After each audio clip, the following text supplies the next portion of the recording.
So eto na nga po mga kaibigan, Creamline Cool Smashers mas lumakas ngayong PBL All Filipino Conference. May big adjustment sa kanilang first 6 lineup. And bago yan kaibigan, huwag niyo po munang kakalimutan na i-like at i-subscribe ang ating YouTube channel at pahit na rin ang notification bell. Maraming salamat po. Well mga kaibigan, ilang araw na lamang po simula ngayon ay magsisimula na ang ating pinakahihintay na PBL All Filipino Conference. Maraming mga adjustment na nangyayari ngayon sa ating mga paboritong kupunan or team dito nga po sa PBL, especially sa ating pambato na Creamline Cool Smashers. Ayon na rin sa ating mga nakuhang update ay mas malakas na ngayon ang lineup at merong bagong sistema ang CCS. So bakit magkakaroon ng bagong sistema mga kaibigan? Alam naman natin, no, kapag inulit or paulit-ulit ang isang sistema sa isang kupunan, mabilis po yan na paghahandaan ng kalaban. At dahil nga po medyo mabigat na kupunan na makakalaban ng Creamline sa kanilang unang laban dito sa PBL All Filipino Conference, ang kupunan po ng Petrogas Angels, which is November 16 yan, ay mas paghinaghahandaan ngayon yan ng CCS.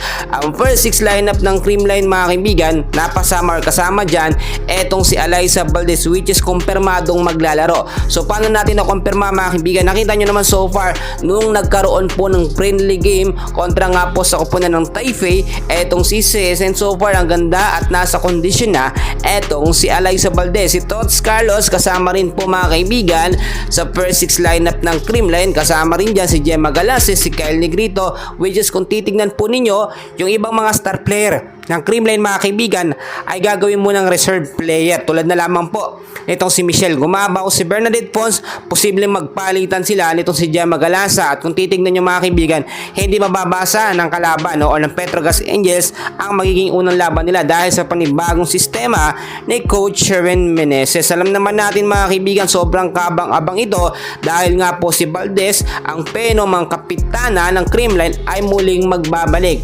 So ano yung ine-expect natin mga kaibigan? Mas maraming mga thriller po na mga game nang gagawin nila, no? Or max exciting, may mga hindi tayo inaasahan or mga unexpected po tayo na makikita. Hindi lamang sa Creamline, sa kupunan din ng Chocomucho, sa Petrogas, at marami pang iba mga kaibigan.